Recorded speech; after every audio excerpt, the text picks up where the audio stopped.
We totally get it.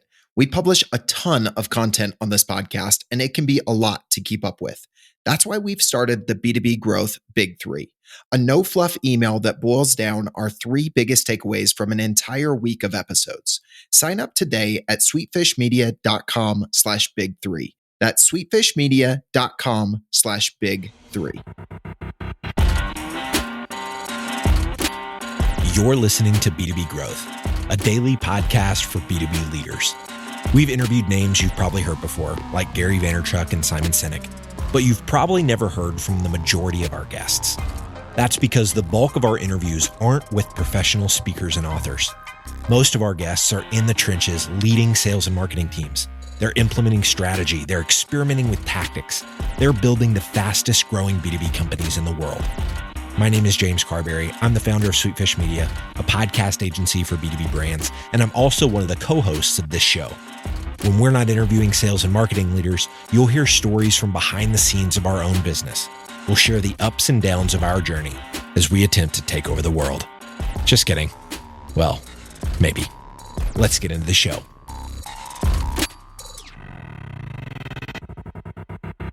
Welcome back to the B2B Growth Show. I'm your host for today's episode, Sean Blackburn with Sweetfish Media. I'm joined today by Brandon Walker, and he is the VP of Sales over at Untappd.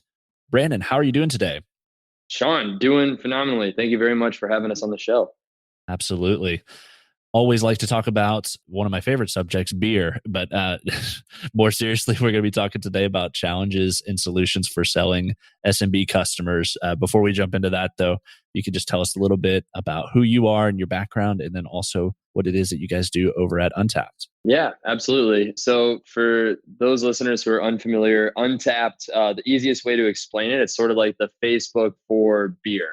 So we have over 8 million downloads of our app. It's an app, a website where you can go, you can record beers that you've had, you can find events that you want to go to. You can keep a running log of what you've liked, what you don't like, and build a community of friends around you who like and dislike the same things. And you can earn badges for drinking beers. So reward yourself for doing what you already enjoy doing.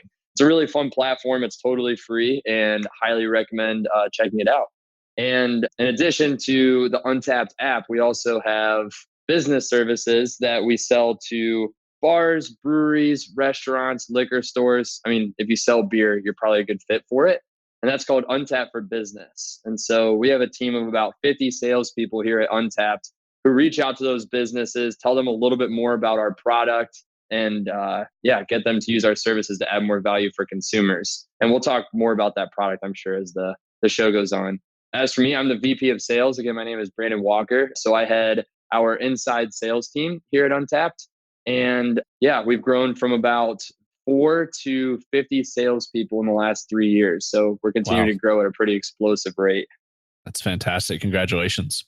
Thank you. Yeah. So today we're going to be talking about the challenges, for selling, and then obviously the solutions for selling to SMB customers. Maybe, what's your experience been like in comparison to maybe SME or enterprise sales, something that is uniquely challenging to selling to SMB customers?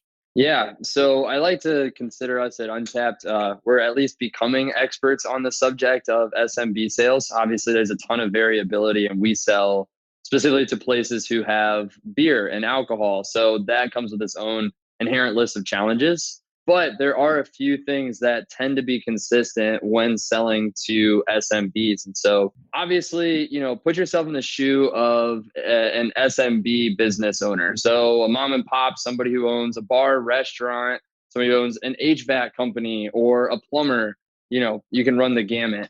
Right. They are getting cold calls all day long of people trying to sell them things, whether it's big companies like Yelp or Google or Facebook wanting them to market, or point of sale systems, or inventory management solutions. They're just getting pinged. All credit card processing. I was about to say credit card processing was the main one at the SMB I worked at. Exactly. Credit card processing. It's like one of the first things that comes to mind. And so it's really challenging off the bat to cut through the noise. Right? You have to establish yourself as somebody that's worth listening to with a product, worth investing any time and energy into. And so, Sean, before I came on the show, I asked my sales team, I said, guys, if we could talk about a few of these challenges, what are some that come up? And so some of my closers, a guy named Austin brought up the cutting through the noise. Austin's a superstar on our sales team. And so some of the strategies that we employ to cut through the noise are drawn from Jordan Belfort, the Wolf of Wall Street. He does have some really concrete sales methodology that we've adopted. And so you're trying to do three things off the bat. You're trying to demonstrate that you are incredibly enthusiastic. So using your tonality like I am right now to be passionate about what you're talking about, that rings through really loudly compared to, yeah, Sean, thank you very much for having me on the podcast today, right? It separates you. Absolutely. Number two, you want to demonstrate that you're educated, that you're sharp, that you are quick to bat.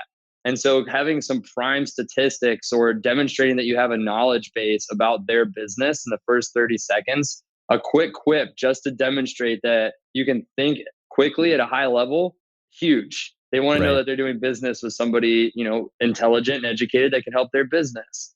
And finally, you need to establish credibility right off the bat. So whether that's you have a brand that you can lean into or a significant amount of users or customers in a particular market or X years of experience, something that can, the commercials for Colgate, it's like 9 out of 10 dentists recommend. It's the same sort of a tactic. You want to be able to demonstrate that off the bat, you are quick, that you are experienced, and that your company has credibility behind it. And if you can do that in a well-packaged way, it'll help you cut through that noise. I love that. Yeah. And like you mentioned, there's so much that SMB customers are inundated with right now. And we all are really, but I love the way that you guys are approaching that as far as a really tailored solution or a quip that shows that you know their industry and knows their business. So I love that. Awesome. You mentioned too, avoiding sticker shock. How are some of the ways that that you guys do that? Yeah. So again, from this one comes from one of my top salespeople. He's one of our 1,000 closers, meaning he's closed over 1,000 businesses in the last 3 years. His name's John Dispenza.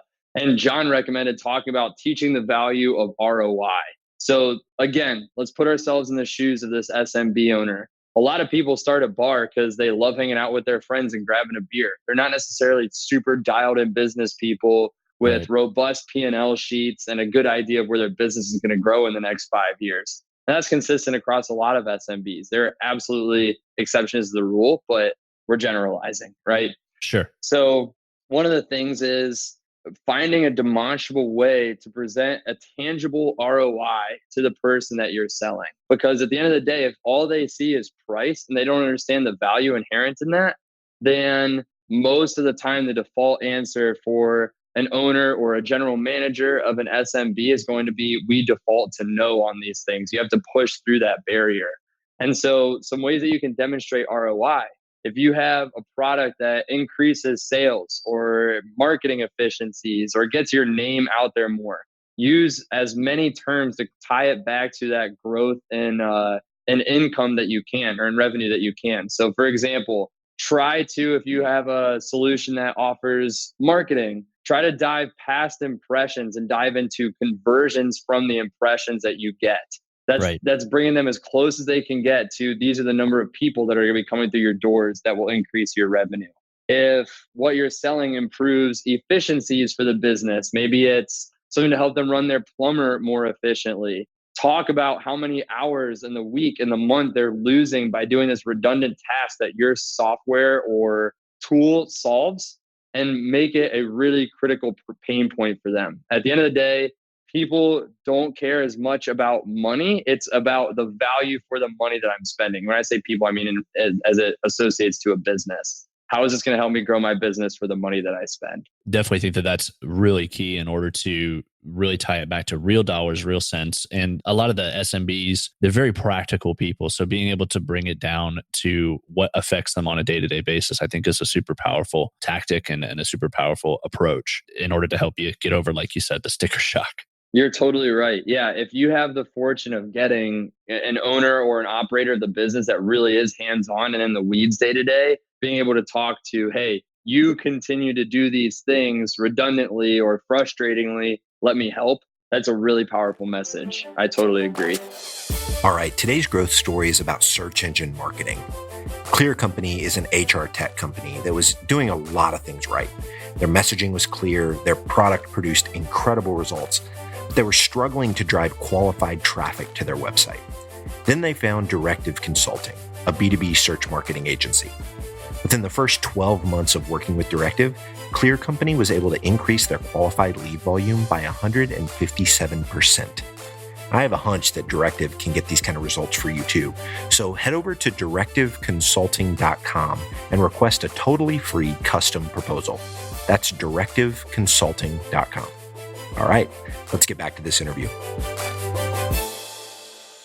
This one I'm excited to hear about because I've not actually heard this before. You talk about leveraging a delegated influencer to help execute the sale. Unpack that one for me. Sure. So in the context of a small, medium business, in a lot of cases, it'll be, one person maybe overseeing 5 people. So it's the owner of the business and 4 technicians maybe. Or it may be a situation once the business gets over 10 employees where there's the owner who serves some element or some function in the business. And then they have a general manager, somebody who oversees the operational day-to-days. And as the business grows in size up to, let's say, 50 employees to keep it SMB oriented, right. As it grows in size, there are more layers of management with more responsibilities. So the odds of you getting to the final decision maker when you're selling at a high volume to SMBs is slim. It's awesome if you get the absolute owner, or in our case, the head brewer, or whatever it is for your industry on the phone.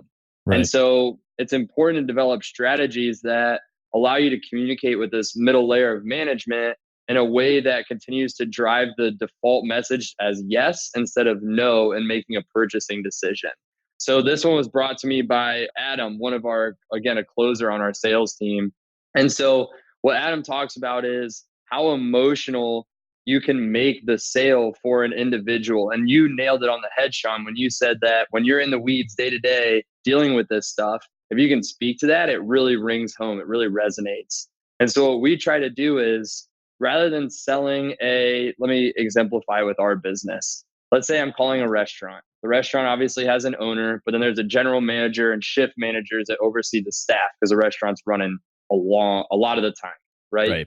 So we reach out and we get a shift manager on the phone who's able to take a demo with us to see our software. Rather than trying to portray the software in a way that is going to grow the business as a first and foremost, we talk about how we're going to solve pain points for that specific individual. So let's say that person is responsible for updating their draft list for their beers at the business. And they're also responsible for ordering new product at the business. And they have to print out the menus that they then update.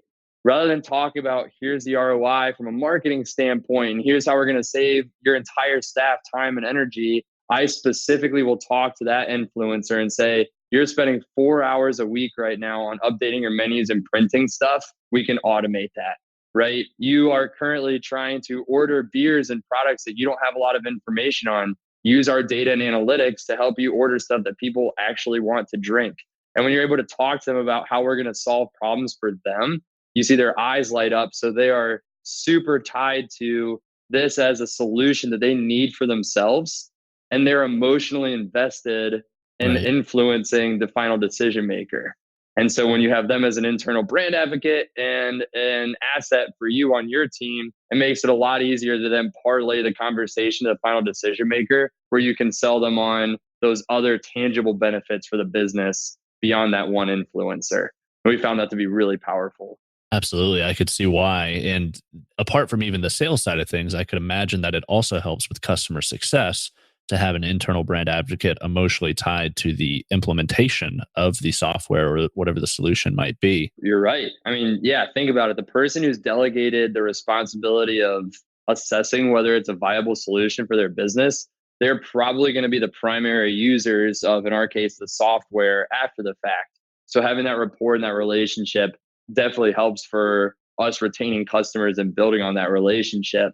And something else that may be unique to our industry, but there is a high amount of turnover in SMBs in the restaurant, beer industry. And so general manager at restaurant A may get a demo with us, get really invested in and tied into the product, but then they eventually leave for bar B in a different town.